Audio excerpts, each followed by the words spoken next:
요한복음 14장 27절 제가 읽겠습니다. 27절.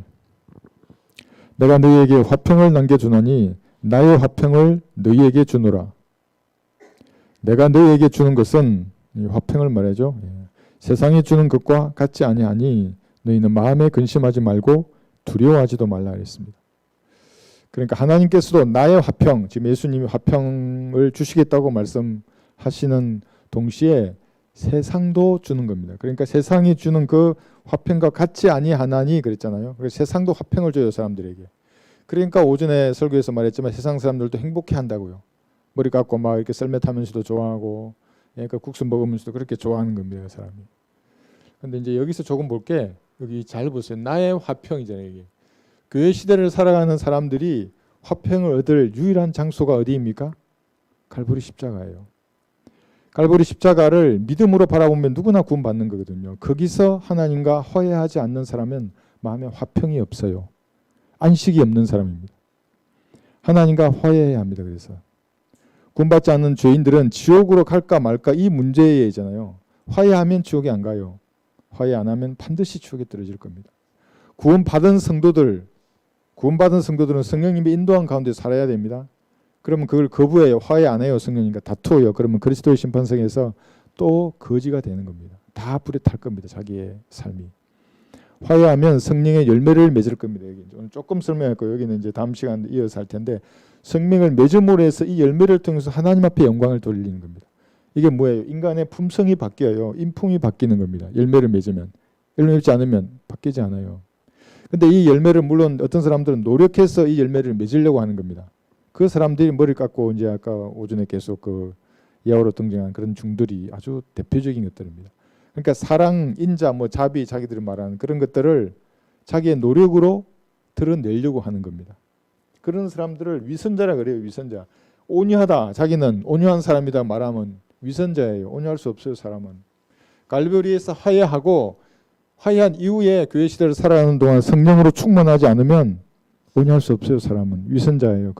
그래서 오늘 그런 것들에 대해서 한번 보겠습니다. 그래서 그 화평이에요. 이 고린도 후서 5장 20절에 보시면 고린도 후서 5장 20절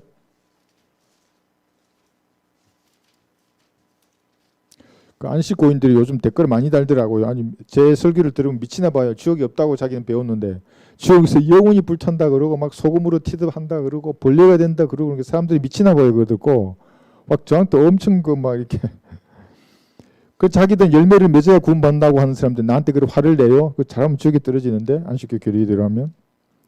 고린도 여기 후서 5장 20절 보세요. 그러므로 이제 우리는 그리스도를 대신한 대사들로서 하나님께서 우리를 통하여 너희를 권면하신 것 같이 우리도 그리스도를 대신하여 너희에게 간구하노니 너희는 하나님과 화해하라 했어요. 그래서 여러분들은 죄인을 끌고 갈보리 십자가 앞으로 데려가서 너 화해하라고 너희의 죄를 위해서 지금 죽으셨다고 네가 믿으라고 말하는 겁니다. 그러니까 화해해요. 그거는 믿겠다고 어떻게 하면 되냐고 네가 진심으로 지금 나와 함께 기도하면 된다고. 예, 십자가의 피를 죽으시고 부활하신 예수님을 믿으면 이 화평을 가지는 겁니다. 이것을 한 안식이라고도 말해요. 한 안식 한번 보겠습니다. 여기 히브리서 4장 10절에 보시면 그 안식이 없는 사람들이에요. 그 사람들은 안식교가 안식이 있는 것 같지만 안식이 없어요. 성령님과 싸우는 사람들이잖아요. 갈보리의 피를 안 믿어요. 그 사람들은 말은 믿는다고 하지만 히브리서 4장 9절에 보시면 그러므로 하나님의 백성에게 한 안식이 남아있도다 그랬어요. 잘 한번 보세요. 그 안식에 들어간 사람은 하나님께서 자기 일에 쉬신 것 같이 그도 자기 일에서 쉬었느니라. 11절 그러므로 우리가 그 안식에 들어가도록 힘써야 하리니 이는 아무도 똑같은 믿음 없음의 본에 빠지지 않게 하려 함이라 하면서 사람들은 도덕법이나 계명들을 지키려 그래요. 이게 무슨 말이냐면 그죠? 지금 여기서 말하는 힘써야 얻는 이 안식은 대환란에 남겨진 사람들이 천년왕국에 들어가려면 힘써 지켜야 돼요. 그래야 안식을 얻어요. 천년왕국의 안식을. 그렇지 않으면 여기서 죽어서 지옥에 가든지 아니면 지옥에 가든지 힘써 지키는 사람은 천년왕국의 안식을 얻을 거예요. 대환란에 남겨진 사람들. 그런데 그게 아니라 교회 시대를 살아가는 우리가 안식을 얻으면 어떻게 해요? 갈보리의 피를 믿음으로써 안식을 얻는 겁니다. 그러면 하나님 주신 화평을 가졌어요. 여러분 모두에게. 그럼 그 화평을 가지셨죠? 그런데 이제 문제는 뭐냐면 그 화평을 가졌어요. 이렇게 해서. 예. 그러니까 이런 말이 있는 거예요. 화평의 왕이 오시기까지는 참된 화평이 없어요. 여러분들은 그 화평의 왕이 여러분의 마음속에 들어오셨잖아요. 예수님 구주를 영접할 때 들어왔어요. 그럼 화평을 얻어야죠. 그러면 이 화평은 정신적이나 물질적인 것을 초월하는 영적인 화평이에요. 이 말은 무슨 말이에요? 정신적으로 괴롭고 슬프고 아파도 화평을 잃지 않는다는 말이에요. 물질적으로 힘들어도 화평을 잃지 않아요. 난 영원한 삶을 가졌기 때문에. 새 예루살렘 도성이 내 것인데 흔들리지 않는다고요. 그런데 대화원란에 남겨진 사람들은 뭐예요? 여기에 남겨진 사람들이에요. 예수님 지상 재림하실 때까지 화평은 없어요. 예수님 지상에 재림하셔서 철저하게 적그리스도의 군대를 쳐부수고 이 세상 모든 나라들이 우리 주와 그의 그리스도의 왕국들이 되어서 예수님께서 통치하기 전까지는 실제 화평이 없어요. 그들에게는. 그러니까 교회 시대에 예수님을 구주로 영접하는 것이 얼마나 좋아요. 얼마나 좋은 줄 몰라요. 사람들은. 그러니까 그냥 넘겨가서 이제 여기 떨어졌어. 그럼 실제적으로 재림하시기 전까지는 화평이 없어요. 적그리스도에 의해서 철저하게 죽을 것입니다. 그 사람들. 자, 그래서 예수님의 이 십자가에 설리신 이 갈보리 피를 믿지 않으면 하나님과 원수 사이예요. 대적하고 있는 겁니다. 그럼 이제 세상에서 이들에게 이런 화평을 주는 겁니다. 같지 않아요. 세상에 주는 것하고 여기 하나님이 주시는 화평이에요. 하나님의 주신 화평은 뭐예요? 선물이라고 하지 않습니까? 에베소서 2장 펴보십시오. 선물이 구원도 선물인데 믿음도 선물이에요. 에베소서 2장 8, 9절. 그래서 자랑할 것이 없습니다. 에베소서 2장 8, 9절이에요. 너희가 믿음으로 말미암아 은혜로 구원을 받았으니 이것은 너희에게서 난 것이 아니요 하나님의 선물이라. 그러니까 믿음도 선물이고 구원도 선물이에요. 이 말의 의미는 사람이 태어날 때 믿음을 가지고 태어난다고요. 어떤 믿음이에요? 예수님을 구주로 영접할 믿음을 다 가지고 태어나는 겁니다. 그러니까 예수님이 믿으라고 이렇게 외치는 거예요. 자기 죽음으로써 야, 나 믿으면 영생을 얻을 거야. 믿어라 이렇게 말하는 거예요. 근데 주지도 않으시고 믿으라 그러면 그 이상한 하나님이잖아요. 다 믿음을 가지고 있어도 아마 쓰지 않을 뿐이에요. 그게. 사용하지 않는다고요. 믿음을 그냥 가만히 있어서 믿어지기를 기다린다고요. 대부분의 사람들은. 9절 행위에서 난 것이 아니니 아무도 자랑하지 못하게 하려 하십니다. 그래서 예수님을 구주로 영접하는 것도 선물이지만 그 다음에는 화평도 선물이에요. 그런데 세상에서 주는 이 화평을 유지하려 그러면 대가가 반드시 따릅니다. 그게 뭐냐면 예수님을 거부하는 거예요. 그러면 세상 사람들하고 화평을 유지하는 겁니다. 한마디로 분위기를 안 깨요. 세상 사람들하고 모여있는데. 그 술자리에 갔어요. 예전에 제가 처음 구원받고. 그러면 다 모여있잖아요. 이게 막 위계짓을 다 가운데 뭐 잔 들고 이러는데 혼자 안 들면 어떻게 되겠어요. 뭐 얻어 터지죠. 그러면. 그들하고 화평을 유지하기 위해서는 마셔야 된다고 거기에. 예. 그뿐만 아니라 세상 사람들 그 모여 있는 가운데 분위기를 깬다고 그리스도인들 그거 아니야 뭐 이렇게 하면 그죠? 예. 예수님을 거부해 그러니까 구원받지 않은 죄인도 예수님을 거부하는 그 대가로 세상에 주는 화평을 받고 구원받은 성도도 세상 사람들하고 어울리면서 예, 하나님의 말씀을 부인하거나 그리스도의 향기를 내지 않아야 그들하고 같이 어울리는 겁니다. 대가를 지불하는 거죠, 그죠? 예, 하나님의 주신 화평은 그렇지 않습니다. 그 다음에 영원하다 그랬잖아요. 이래서 구원을 선물로 받았어요. 이 선물은 영원한 겁니다. 여러분이 받은 구원, 화평은 영원히 유지됩니다. 지금은 불안할 수 있어요. 휴구되면 절대로 더 이상 이제 흔들리지 않아요. 변화된 몸이 되니까. 그런데 세상에 주는 화평은 어때요? 시간이 지나면 빼앗겨버려요. 그 화평을. 돈을 화평으로 믿는 사람들 있잖아요. 돈 없으면 불안한 거죠. 불안한 거고 그 사람들은. 예, 눈에 보이는 것에 가치를 두기 때문에 그렇습니다. 그 사람들. 그래서 세상에 주는 화평은 일시적이고 빼앗기고 상실되는 겁니다. 하나님이 주신 화평은 그래서 그 근본부터 다른 것입니다. 이 맛보아 알아야 합니다. 주님과 교제 가운데 단둘이 있을 때 주님께 기도하고 찬양하고 할 때에 주시는 그 화평의 맛을 본 사람들은 아 이게 세상에 주는 것하고는 다르구나를 점점 알아가는 겁니다. 그러니까 과거로 돌아가는 사람들은 아직 이 맛을 못 본 사람들이에요. 하나님 주신 화평, 기쁨, 이 평안들을. 그죠? 영적이고 그러나 세상에 주는 화평은 세상적이라는 말은 정욕적이라는 겁니다. 안목의 정욕과 육신의 정욕과 생의 자랑과 관련된 화평이에요. 근데 그런 것이 없으면 화평이 없어져요. 그것은. 그러면 이제 보세요. 어떤 사람들이 많을까요? 이런 사람들이 많아요. 이런 사람들이 많아요. 이런 사람들이 월등히 많고 세상의 모든 권세와 영광을 이들이 다 가졌어요. 그죠? 그래서 누가복음 12장 32절을 보시면 적은 무리가 이게 한 구절 딱 나와요, 성경에. 누가복음 12장 32절.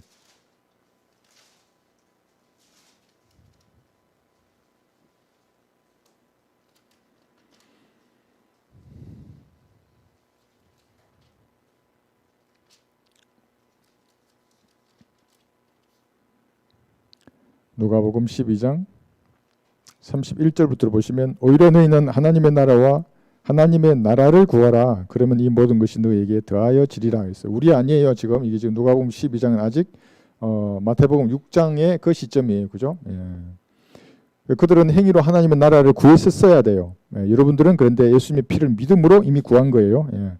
적은 무리와 두려워 말라. 너희에게 그 왕국을 주시는 것이 너희 아버지의 참된 기쁨이라.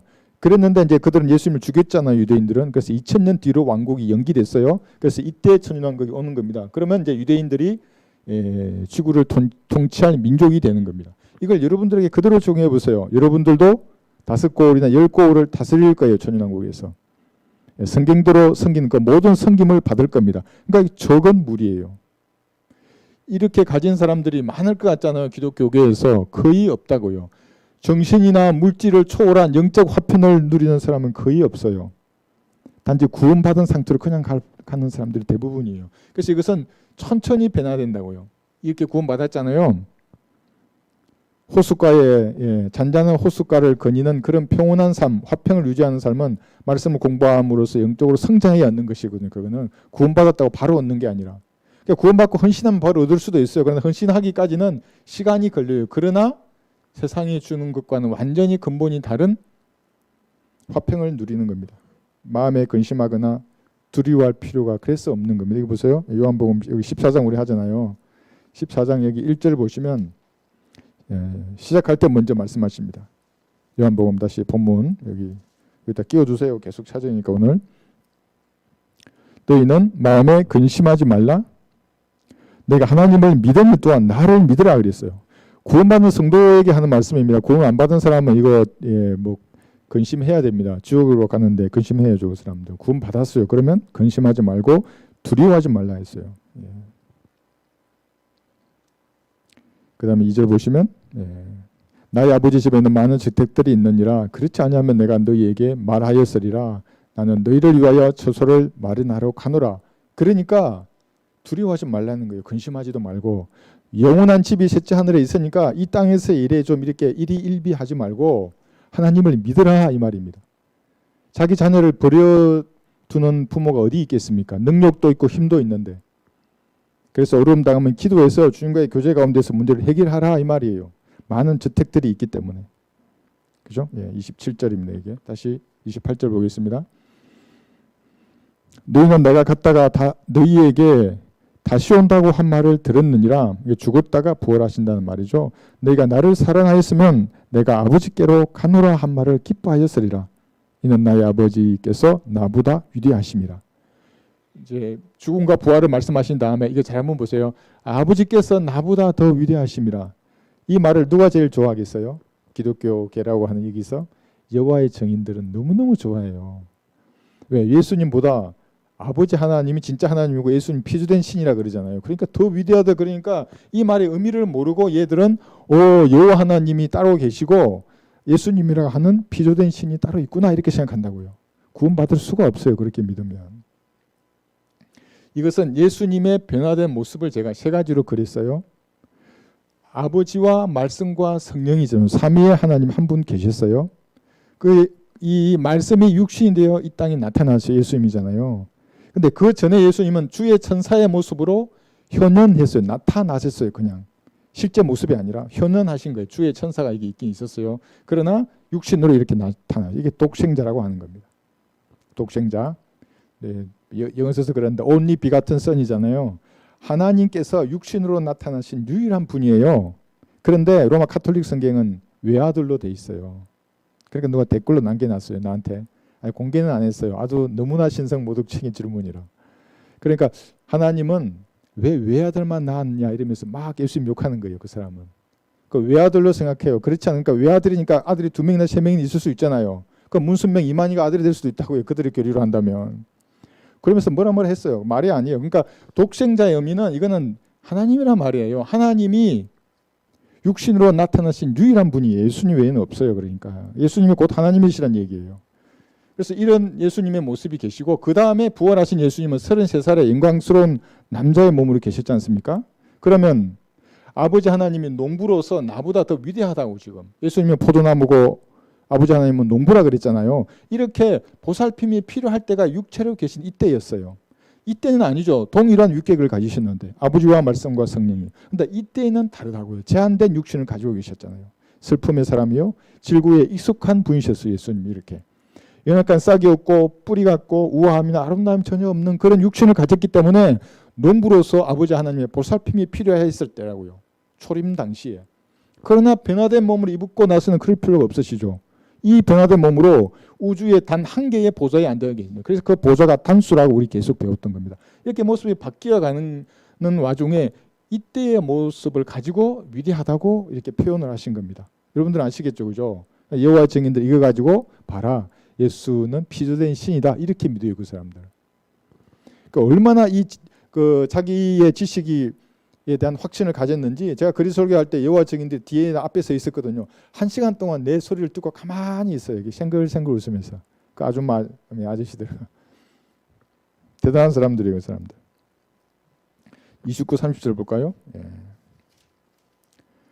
이제 그 일이 일어나기 전에 내가 너희에게 말한 것은 그 일이 일어날 때 너희로 하여금 믿게 하려는 것이라. 이유로는 내가 너희에게 많이 말하지 아니하리니 이는 이 세상의 통치자가 오나 그는 내 안에 아무것도 가지고 있지 아니함이라.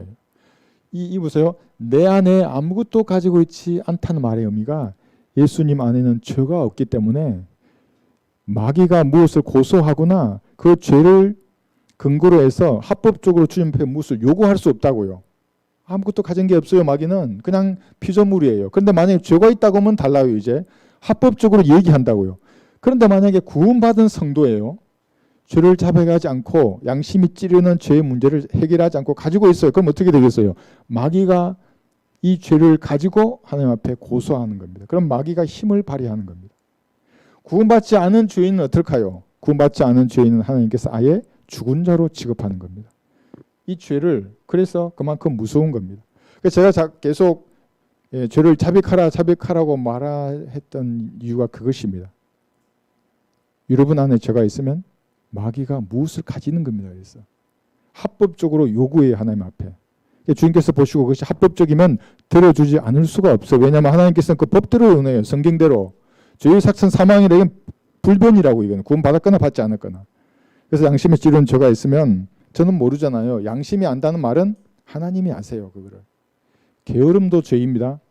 아침에 해가 뜨면 일어나야 돼요. 일어나지 않아요. 그건 죄를 짓는 거예요. 예. 성도가 죄를 자백하지 않으면 자기 안에 죄를 가지고 마귀들이 고소한다는 것을 아셔야 하고, 그 다음에 이 세상 통치자가 왜 오냐면 창세기 3장 15절에 이 예언을 이루려고 오는 거예요. 창세기 3장 15절 한번 보세요.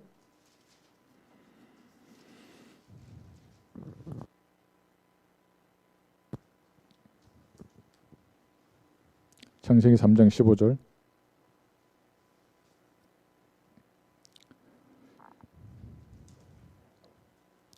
지금 그 뱀에게 말하지 않습니까? 사탄에게 하나님께서 말씀하시는 겁니다.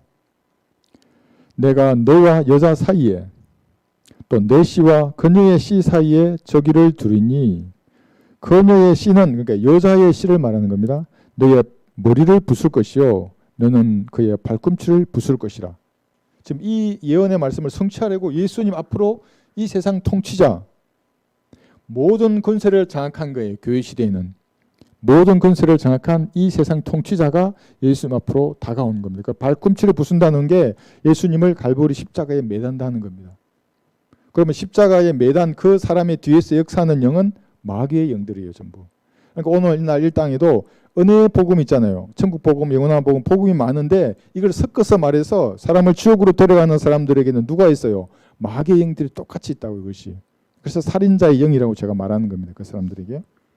예. 자, 그런데 뱀의 머리를 부순다 하잖아요. 이게 뱀의 머리를 부순다. 제가 어떤 요즘 목사의 설교 저한테 자꾸 뜨더라고요. 그래서 예화를 내가 고민할 필요가 없었겠어요. 어떤 목사가 와서 막 강의를 하는데 이거 강의예요. 요한복음 3장 14절을 대고 모세가 강야에서 뱀을 들어올린 것처럼 인자도 그렇게 들려올려져야만 하느니 이는 한번 볼까요? 요한복음 3장 14절. 그를 믿는 사람 누구든지 멸망하지 않고 영생을 얻게 하려 하심이라 하는 이 구절을 가지고 어떻게 그렇게 말씀을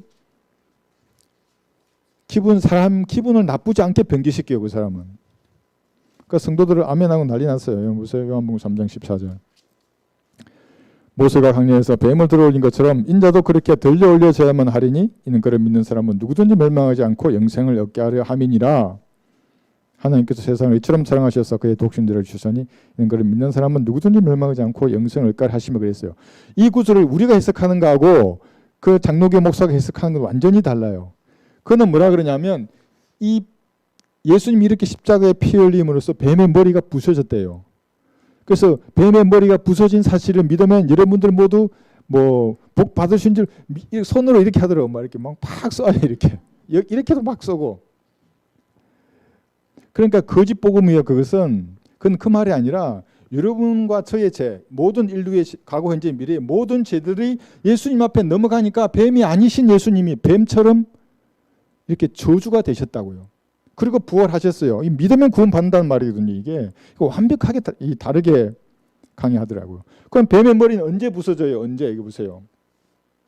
로마서 16장 20절에 보시면 사도 바울마저도 아직 부서진 게 아니라 미래에 부서질 것이라고 예언해 놨어요. 로마서 16장 20절. 근데 그 목사와 그 목사의 교단은 왜 2000년 전에 이미 마귀의 머리가 부서졌다고 그렇게 말하겠어요? 영이 다른 거예요. 그게. 로마서 16장 20절. 평강의 하나님께서 사탄을 속히 너희의 발 아래에서 부수실 것이니라.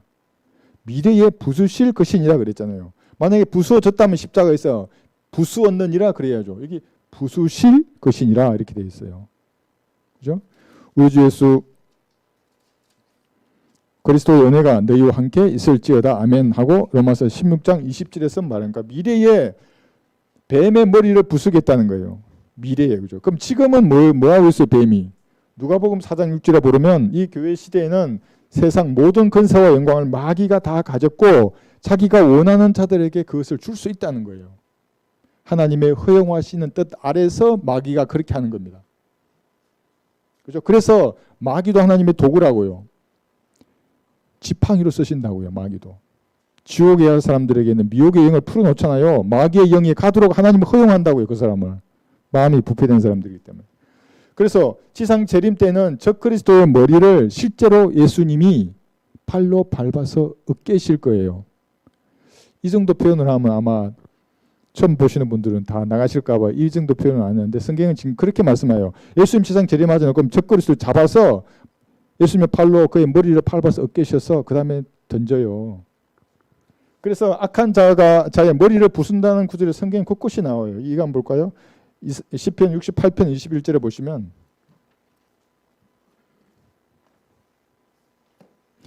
그러니까 그 사람은 후천년주의 목사이기 때문에 그걸 모르는 거예요. 예수님이 지상 재림하셔서 적그리스도의 머리를 부수고 대활란 때는 리비아단의 머리를 쪼개서 광야에 가는 이스라엘 백성의 식물로 준다는 그런 말씀을 모르니까 그래 헛소리를 하는 겁니다. 시편 28편 21절 보시면 68편이죠. 그러나 하나님께서는 그의 원수들의 머리를 상하게 하시리니 여전히 자기 조과를 행하는 자의 정수리에 하시리라 해서 23절 보시면 내 발이 내 원수들의 피에 잠기고 내 개들의 혀도 거기 잠기리라 하셨더라. 머리를 으깨실 거예요. 이 외에도 많은 구절이 있는데 이 정도만 보시고 뭐 하박국 3장에서도 보면 적그리스도의 머리를 박살낸다는 이런 구절이 있어요. 근데 리비아단도 있어요. 둘째 하늘과 셋째 하늘 사이 그 물층에 들어가 있는 그 괴물이죠. 고래로 예표되는 그 짐승. 시편 74편 여기 14절에 보시면 얘의 머리도 대화환란 때에 쪼개지는 겁니다. 74편 14절. 주께서는 리비아단의 머리들을 산산조각 내셔서 그를 강야에 거하는 백성들에게 식물로 주셨나이다. 먹을 것으로 주실 거예요. 대환란 후 3년 반에. 그 페트라로 도주한 유대인 백성들에게 주는 겁니다. 그러니까 머리들이잖아요. 왜 머리들이겠어요? 계시록 12장 3절에 보시면 7머리와 10뿔을 가졌기 때문에 머리들 이렇게 말하는 겁니다. 계시록 12장 3절에 보시면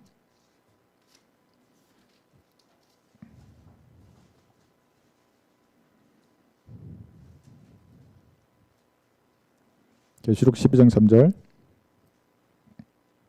하늘에 또 다른 이적이 나타났으니 보라 커다란 붉은 용 한 마리가 있는데 7머리와 10뿔이 있고 그 머리들 위에는 7 왕관이 있더라. 그러면서 이제 사절로 넘어가지만 이 7머리를 가진 옛뱀이죠. 거대해요 몸집이. 머리를 깨셔가지고 광야에 거하는 자들의 식물로 주신 다음에 지상 재림하셔서 적그리스도의 머리를 밟으시고 천년왕국을 세우실 것입니다. 여러분 얼마나 무서워요. 이걸 상상만 해보면 얼마나 무서워요. 그러니까 성경의 하나님에 대해서 사람들이 아는 지식이란 것은 너무나 동떨어져 있어요. 그래서 지식의 부족으로 멸망하는 겁니다. 사람들이. 그죠? 그래서 여기서 우리가 정확하게 나눠야 할 것은 아직 뱀의 머리가 깨지지 않았다는 거예요. 세상 모든 권세와 영광을 그가 가지고 있고 자기가 원하는 사람들에게 주기 때문에 사람들은 이것이 진실로 보여요. 이게 진리로 보인다고요. 절대 다수요. 너무나 적은 무리예요. 이렇게 믿는 사람들은. 그죠? 여러분들은 이것을 정확하게 구분하셔서 그런 이상한 목사에게 솟지 않았으면 좋겠습니다. 그러니까 배경 화면이나 소리나 너무 좋아요. 막 얼굴도 화장해하고 목하고 얼굴하고 완전히 다르더라고요. 그래가 나와가지고 셋째 하늘에서 온 줄 알았어. 얼굴도 하얘 화장을 해놓으니까 그러면서 막 뭐 이렇게 써요. 이렇게 막. 아 정말. 다음 보겠습니다. 요한복음 여기 14장 했죠. 우리 다 끝났고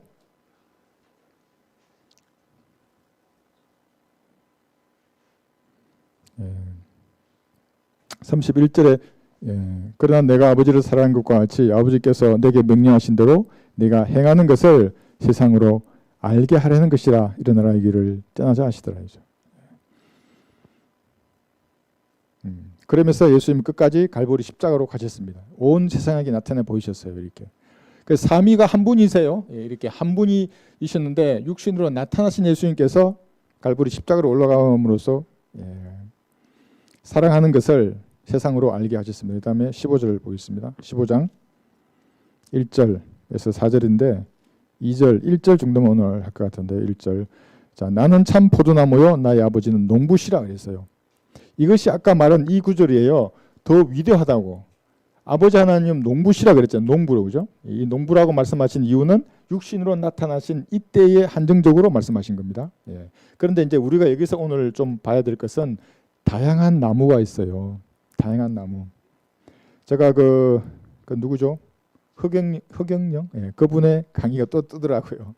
그 사람도 성경을 강론하더라고요. 그래가지고 선악과를 뭐라 그러냐면 선악과를 원불교 앞자리만 땄어. 원망, 불평, 교만 이게 선악과래요. 그래가지고 원망, 불평, 교만 부리지 말고 자기를 따르라 이 말이겠죠. 근데 그게 아니라 선악과는 뭐냐면 포도나무예요. 포도나무. 이제 다양한 성경 구절이 있지만 포도나무거든요. 그래서 예수님께서는 자신을 참 포도나무라 그랬어요. 포도나무가 있고 창세기 2장 9절에서 있어 선과 악의 지식의 나무, 포도나무예요. 그 다음에 창세기 한번 볼까요? 3장 생명의 나무도 있어요. 창세기 24절. 그리하여 하나님께서 그 사람을 쫓아내시고 에덴의 동편에 그룹들과 두루두는 불칼을 놓아 생명나무의 길을 지키게 하시니라. 여기 생명나무가 나와요. 또 이거 먹어야 된다고 이 시대의 생명나무는 이거라 그러면서 하는 사람들 전부 사기꾼들이 지금 에덴에서 아담에게 하는 말이잖아요. 그죠?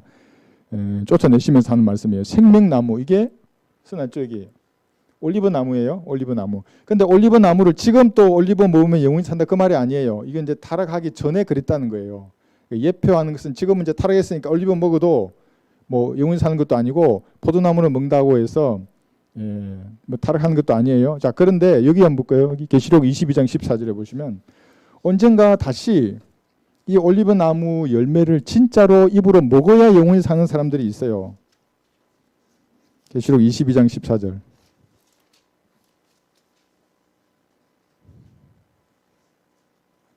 이게 왜 올리브 나무이고 왜 포도나무인지는 다음 시간에 구체적으로 들어가고요. 오늘은 이제 큰 틀만 한번 보겠습니다. 계시록 22장 14절에 보시면 전혀 믿음과 상관없는 구절이에요. 그의 계명들을 행하는 자들은 복이 있나니 이는 그들이 생명나무에 대한 권리를 가지며 또 그 문들을 통하여 도성 안으로 들어가게 하라 함이라. 그러니까 생명나무에 대한 권리를 가져서 이걸 먹어야 영원히 사는 사람들이 있어요. 이들이 누구냐 하면 대환란에서 구원받은 사람들, 이 행위로 구원받았잖아요. 그죠? 믿음과 행위. 천년왕국에서 구원받은 성도들, 이들도 행위로 구원받았어요. 그들이 백보자 심판원에서 살아서 영원 세대에 들어갔어요. 들어가면 이 올리브 나무 열매를 먹어야 영원히 살아요. 그러니까 이들은 여기서 나왔죠. 성도들의 보상이에요. 환란 때 구원받았고 천년왕국 때 구원받았잖아요. 행위로. 얼마나 참았겠어요. 그 행위에 대한 보상으로 올리브 나무 열매를 주님께서 주실 거예요. 그러면 여러분들은 뭐예요? 여러분들은 나는 모르겠는데 나는 뭘 먹어야 돼? 그럼 여러분들은 여기 죽음의 나무예요. 이거예요. 이게. 요한복음 3장 14절에서 16절에 나와 있는 모세가 광야에서 뱀을 들어올린 것 같이 할 때 그 뱀이 매달렸던 그 장대 있잖아요. 그 노뱀. 우리에겐 예수님이시잖아요. 그 사실을 여기 믿음으로 선물로 받아요. 죽음의 나무에 매달리신 예수님을 믿을 때에 우리는 구원받는 거죠. 그죠? 이들은 그러니까 우리는 여기 다 올라가잖아요. 그죠? 더 이상 먹는 게 필요 없어요. 그러나 여기 있으면서 힘써 했잖아요. 힘써 천년왕국의 안식에 들어간 성도들은 살아서 여기까지 온다면 그들은 이 올리브 나무 열매, 생명나무 열매를 먹어야 돼요. 원불교 아니에요. 원망, 불평, 교만 이런 거 아니에요. 그렇게 성경을 가지고 비유로 풀잖아요. 그거를. 그러면 뭐 못할 게 없잖아요. 어떤 이단 사이비 종교라도 다 푼다고요. 그러니까 우리에 가까운 데 여기 있어요. 황금 촛대 올리브 나무 교회가 여기 있어요. 옆에. 대충 보이잖아요. 무슨 어떤 사이비인지. 우리는 속지 않습니다. 그래서 그런 죽음의 나무가 있고 참 포도나무가 있다면 땅에 속한 포도나무도 있어요. 계시록 14장 여기 18절에 보시면 열매가 다 같은 열매가 아니에요. 여기 보시면 여기 계시록 14장 18절.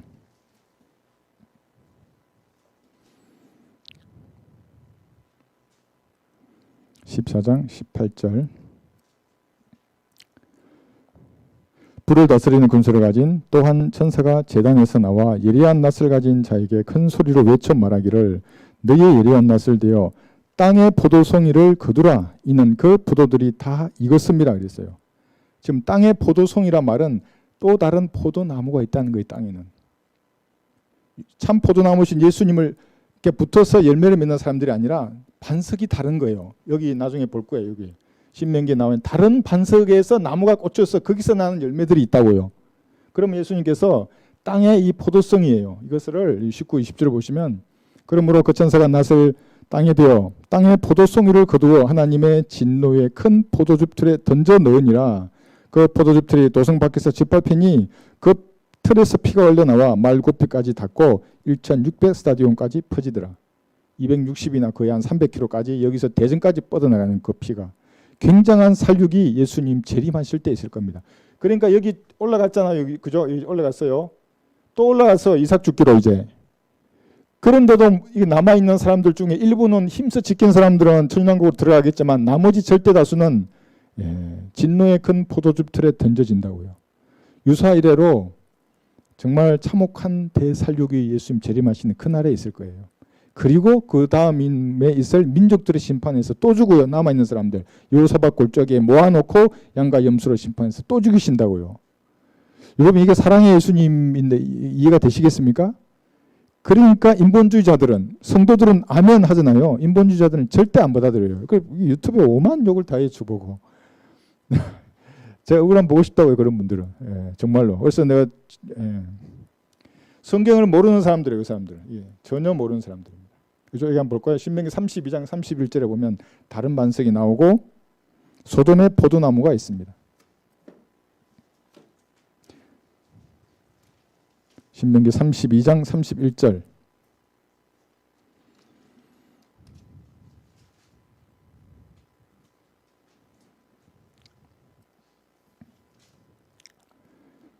그들의 반석이 우리의 반석과 같지 않음을 우리의 원수들까지로 스스로 판단하는도다. 그랬어요. 32절. 그들의 포도나무는 소돔의 포도나무요 고모라의 들에서 나온 것이라. 그들의 포도는 쓸개 포도니 그 송이들은 쓰며 그들의 포도주는 용의 독이요 독사들의 지독한 독이라요. 그러니까 진노의 큰 포도즙 틀에 다 던져 넣는다고요. 올라갔잖아요. 그죠? 여기도 올라갔어요. 남았어요. 이제 진노의 큰 포도즙 틀에 던져 넣어요. 주님 보시기에 이런 쓸개 포도들. 그래서 분명한 참 포도나무가 계신 반면에 다른 포도나무가 있어요. 거기서 열리는 열매들은 주님께서 진노의 큰 포도즙 틀에 넣어서 심판하실 것입니다. 단순히 여기 용의 독, 그 다음에 독사의 독 이것을 눈에 보이는 술로만 한정할 필요는 없어요. 물론 술도 그래요. 이렇게. 알코올도 이렇게. 그래서 주님께서는 이 땅에 계시는 동안 술을 마시거나 마시라고 권한 적도 없다고요. 그래서 우리 물이 피로 변하는 그 이적은 알코올이 아니라 포도 주스잖아요. 그래서 주에 만찬할 때 포도 주스를 돌리는 게 돼 있다고. 알코올을 돌리는 순간에 여기서 끝난 거예요. 그 교회는. 하나님하고 무관한 교회가 되는 겁니다. 죽음의 나무에서 매달린 예수님을 구주로 영접합니다. 그러면 여기 쪽에 안식과 화평을 얻어요. 단순히 안다고 되는 거 아니에요. 이거 지식적으로 안다고 해서 아무 일도 안 일어나요. 내가 주님 앞에 진정으로 하나님 나는 죄인입니다. 이렇게 해야 돼요. 말하지 않더라도 내 마음으로라도 나 같은 죄인을 위해서 갈보리 십자가에 피 흘려 죽으시고 부활하셔서 내 모든 죄들을 용서해 주셔서 하나님 감사합니다. 지금 제 안에 들어오셔서 저를 구원해 주십시오. 저를 구원해 주셔서 감사합니다. 진작 이렇게 믿음을 행사해야 되거든요. 이게 의지를. 그래서 이 자유 의지를 행사해야 되는데 마귀가 어떻게 한다 그랬어요. 이 의지를 행사하지 못하도록 내 의지를 수동적으로 만들어버려요. 이게 중독이라고 하는 겁니다. 중독, 뭐에도 중독된 사람은 의지를 쓸 줄을 몰라요. 이렇게. 식당 가서 먹을 거 고르는 건 잘하는데 그것도 하나만 먹어요. 그런 사람들. 의지를 행사해서 뭐 있지 이렇게 해서 판단하지 못하게 마귀가 만들어버린다고요. 그래서 의지의 단계가 처음에 내성이 생긴다 그랬잖아요. 안 돼요. 그 하나만으로는.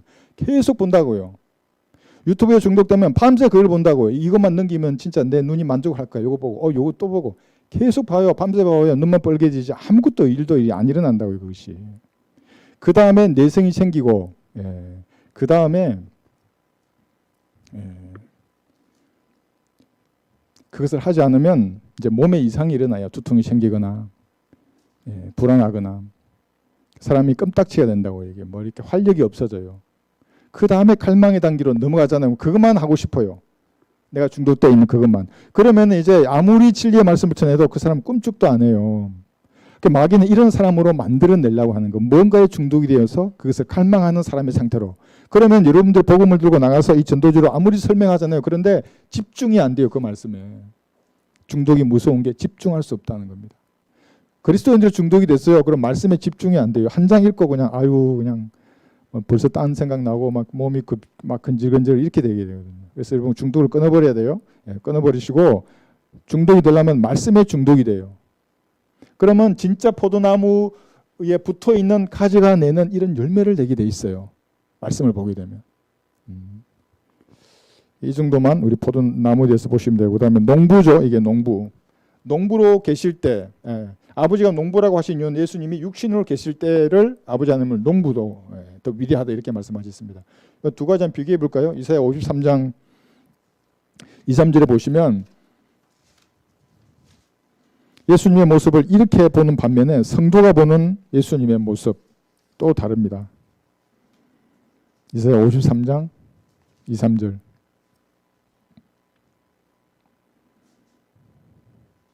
이사야 53장 2절부터 이는 그가 그 앞에서 연한 싹 같고 마른 땅에서 나온 뿌리같이 자랄 것이며 그는 모양도 우아함도 없으시니 우리가 볼 때에 그를 흠모할 아름다움도 없음이라.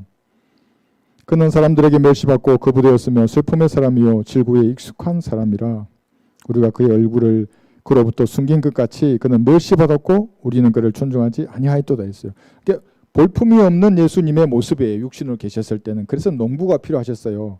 그런데 그런 예수님을 구주로 영접한 화평을 얻은 성도가 본 입장은 이게 솔로몬의 노래 5장 10절에 있습니다. 솔로몬의 노래 5장 10절 보시면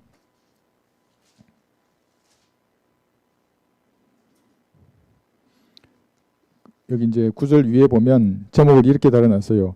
신부가 신랑을 칭송. 그리스도인이 예수님을 칭송하는 겁니다. 이렇게. 세상 사람들은 볼품도 없고 아름다움도 없고 33살에 요절한 불성한 유대인 남자로 보지만 성도는 그렇게 보지 않는다고요. 예수님을. 그래서 예수님을 부를 때의 그 뉘앙스를 잘 보세요. 뭐 어떤 사람은 예수라 그러고 그냥 뭐 우리도 똑같이 예수께서 또는 예수가 우리를 이런 말하는 그 뉘앙스하고 그들이 말하는 뉘앙스는 완전히 달라요. 그 사람들. 10절 보시면 나의 사랑하는 이는 희고도 붉어 1만 명 가운데 가장 뛰어난 자라. 그의 머리는 가장 좋은 정금 같고 그의 머리털에는 많아 까마귀처럼 검도다.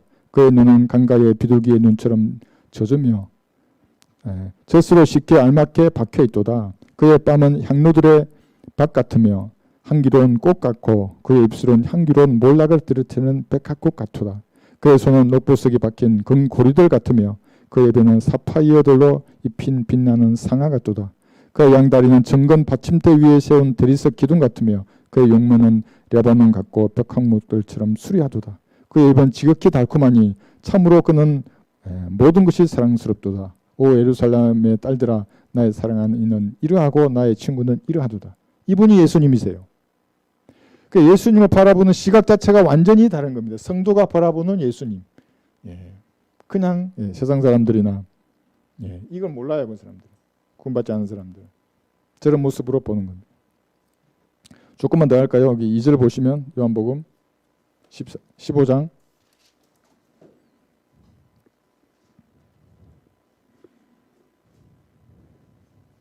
2절